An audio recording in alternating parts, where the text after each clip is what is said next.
بسم اللہ الرحمن الرحیم۔ السلام علیکم۔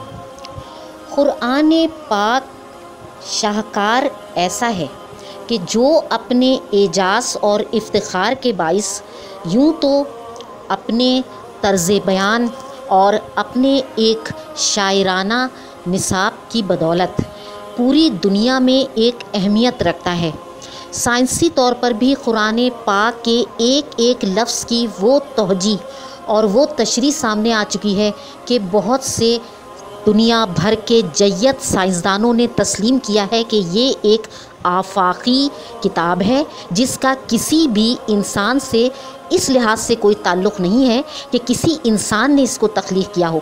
یقینی طور پر اس آفاقی کتاب کو تخلیق کرنے کے لیے جس قسم کی علم اور فضائل و کمالات کی بدولت یہ عظیم صحیفہ مرتب ہوا ہے، وہ فضائل و کمالات کسی ماورائی ہستی کے ہی ہیں جو کہ یقیناً اللہ تبارک و تعالی وحدہ لا شریک لہ کی ہی زبان اقدس ہے، اور جو کہ ہمارے پیارے نبی حضرت محمد مصطفیٰ صلی اللہ تعالیٰ علیہ وآلہ وسلم کے قلب مبارک پر نازل ہوا۔ اب یہاں ایک علیحدہ گفتگو اور علیحدہ حیران کن نکتہ یہ ہے کہ جب پہلی دفعہ حضرت جبرائیل علیہ السلام کے قرآن پاک کو نبی کریم صلی اللہ تعالیٰ علیہ وآلہ وسلم تک پہنچایا گیا اور اس کے بعد اس کی کتابت کا مرحلہ شروع ہوا تو اسے بغیر نقطوں کے ہی تحریر کیا گیا۔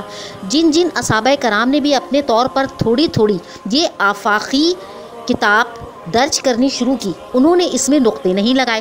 اس زمانے میں عربیوں کو بغیر نقطے کی یعنی غیر منقوط یہ قرآن مبارک کی تحریر پڑھنے میں اس لیے کوئی تردد نہیں ہوا کہ اس وقت تمام افراد عربی ہی بولنے والے تھے اور انہوں نے بغیر کسی دقت کے اس کتاب کو بغیر نقطوں کے پڑھ لیا۔ مگر بعد میں رفتہ رفتہ یہ ضرورت محسوس ہوئی کہ اسے نقطوں کے ساتھ بھی تعبیر اور تحریر کیا جائے۔ حضرت عثمان نے بھی جو صحیفہ اپنے ہاتھوں سے لکھا اور قرآن پاک کی جو تمام جلد اور اوراق اپنے دست مبارک سے تحریر کے احاطے میں لائے وہ بھی بغیر نقطے ہی کے تھے، اور اس کو ترکیہ گورنمنٹ نے شائع بھی کیا تھا جس میں کوئی نقطہ نہیں تھا۔ لیکن اس زمانے میں اس آفاقی کتاب کو بغیر کسی نقطے کے لکھنا اور پڑھنا تقریباً ناقابل عمل اور ناممکن تھا۔ اکبر شہنشاہ کے دور میں مغلیہ سلطنت میں اکبر کے خاص درباری رتن ابو الفضل فیضی صاحب نے اس کام کا آغاز کیا اور قرآن پاک کو بنا نقطے کے لکھنے کی اجازت چاہی۔ یہ کام شروع ہوا مگر ابو الفضل فیضی اس کام کو مکمل نہیں کر سکے۔ خلفائے راشدین کے دور میں حضرت علی علیہ السلام نے اپنے ایک نہایت ہی عالم فاضل شاگرد کے ذریعے سے پہلی دفعہ عربی میں نقطوں کے ساتھ قرآن پاک کو لکھوایا تھا، اور پہلی دفعہ ابو الاسود الدولی نے قرآن پاک کو اس زمانے میں اصحابہ کرام کے سامنے نقطوں کے ساتھ تحریر کیا تھا۔ چنانچہ وہ پہلا عکس تھا قرآن پاک کا جو نقطوں کے ساتھ تحریر کیا گیا تھا اور جو ابو الاسود نے تحریر کیا تھا، یعنی ابو الاسود رضی اللہ تعالیٰ عنہ نے جو حضرت علی علیہ السلام کے خاص شاگرد تھے۔ اب اس دور میں کوشش کی گئی، کئی افراد نے، کئی عالم دین نے، کئی اکابرین اسلام نے کہ قرآن پاک کو دوبارہ بغیر نقطے کے لکھا جائے، مگر کوئی بھی اس میں کامیاب نہ ہو سکا۔ ابھی حالیہ طور پر یہ کامیابی کا سہرا پروفیسر ڈاکٹر طاہر مصطفیٰ صاحب کے سربندہ جنہوں نے پوری دنیا کو انگشت بدندہ کر دیا، یعنی قرآن پاک کا اردو ترجمہ ہی انہوں نے غیر منقوط کر دیا۔ اب عربی تو بڑی ہی وسیع اثر رکھنے والی زبان ہے، عربی میں صرف ایک لفظ چاند کے لیے ہی لاتعداد الفاظ ہیں، چنانچہ عربی میں تو قرآن کو بغیر نقطوں کے لکھنا کوئی بہت زیادہ مشکل تو ہم نہیں کہہ سکتے۔ یقینی طور پر आसान था। लेकिन उर्दू एक मुख्तसर ज़बान है और उर्दू का मतलब ही लश्कर है, यानी कि ये ईरानी, फ़ारसी, अरबी, तुर्की, हिंदी, संस्कृत और ऐसी कई ज़ुबानों से मिलकर बनी है। चुनाचा इसमें तो नुक्ते लाजिम व मलजूम है। मगर जनाब डॉक्टर ताहिर मुस्तफ़ा साहब ने ऐसा कमाल दिखाया कि उर्दू ज़बान में कुरान का तर्जुमा बिना किसी की मदद लिए खुद ही कर दिया और कहीं पर कोई नुक्ता इस्तेमाल नहीं किया। मुकम्मल गैर मनकूद तर्जुमा है। ज़रा मुलाहिज़ा फरमाइए। बिस्मिल्लाहिर्रहमानिर्रहीम का तर्जुमा किया गया है कि अल्लाह के इस्म से जो रहम वाला, लामहदूद रहम वाला है, यानी कहीं पर भी नुक्ता इस्तेमाल नहीं किया गया। जनाब डॉक्टर ताहिर मुस्तफ़ा साहिब प्रोफेसर शोबाए इस्लामी फ़िक्र तहज़ीब, university of management and technology, Lahore में पढ़ाते हैं। और ये तर्जुमा इस कदर कमाल का है कि ये शायद कुरानियात में एक नहायत ही अहम तरीन और बहुत ही इफ्तिखार का बाइस तर्जुमा है। कुरानियात के मामले में एक नए बाब का इजाफ़ा करता है, एक नादिर व नायाब मुनफरिद लिटरेचर की हैसियत रखता है।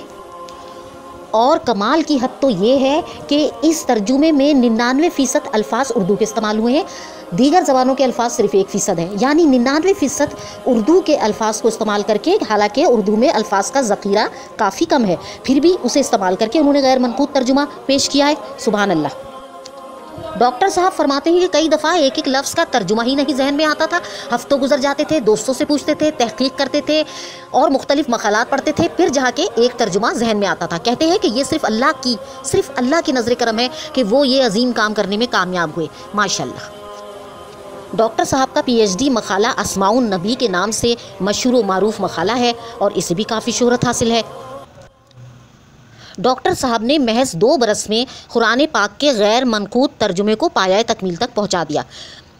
कुल वल्लाह अहद का तर्जुमा कहते हैं, कहो कि अल्लाह वाहिद है, कहीं नुक्ता इस्तेमाल नहीं किया, यानी कुल वल्लाहु अहद का तर्जुमा किया कि कहो कि अल्लाह वाहिद है। आप देख लीजिए, कहीं पर कोई नुक्ता इस्तेमाल नहीं किया। आगे तर्जुमा करते हैं, अल्लाह इरहाम के सारे वास्तों से मावरा है।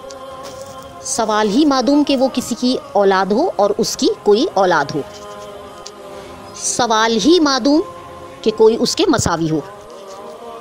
यकीनी तौर पर ये एक बहुत बड़ा कारनामा है और जिस पर हम सबको डॉक्टर ताहिर मुस्तफ़ा का शुक्रगुजार होना चाहिए। आपकी मालूमात के लिए कुछ और गैर मनकूद किताबों का नाम यहाँ बताते चलें जो कि कुरान पाक का तर्जुमा नहीं है, लेकिन वो गैर मनकूद हैं और काफ़ी शोहरत उन किताबों को भी मिली है। उन किताबों के नाम ये हैं, सवातुल इल्हाम जो अबुल फैज़ फैज़ी ने शहनशाह अकबर के दरबार में लिखी थी और जो कि नामुकम्मल कुरान की तफसीर है, पूरी नहीं हो पाई थी। हादिए आलम के नाम से सीरतुन नबी पर मौलाना मोहम्मद वली राजी ने किताब लिखी थी, ये भी गैर मनकूद है। सीरत नबवी पर हज़रत मोहम्मद सल्लल्लाहु तआला सीरत मुबारका पर यकीनन ये एक बहुत जय्यद किताब है। ये किताब भी उर्दू ज़बान में है। उर्दू ज़बान में जनाब सादिक बिस्तवी की दाई इस्लाम और अरबी ज़बान में हकीम नासिर मोहम्मद अली गयासपुरी साहब की मजमूए दुरूद भी एक ऐसी किताब है जो अरबी ज़बान में है और जिसमें कोई नुक्ता इस्तेमाल नहीं किया गया है। इसके अलावा दीगर कुछ किताबों में वसूलुल इस्लाम, रद्दुल इसरार, मतालउल इस्लाम, मोहम्मदुर रसूलुल्लाह और सरों के सौदे वगैरह भी कुछ गैर मनकूद किताबें हैं।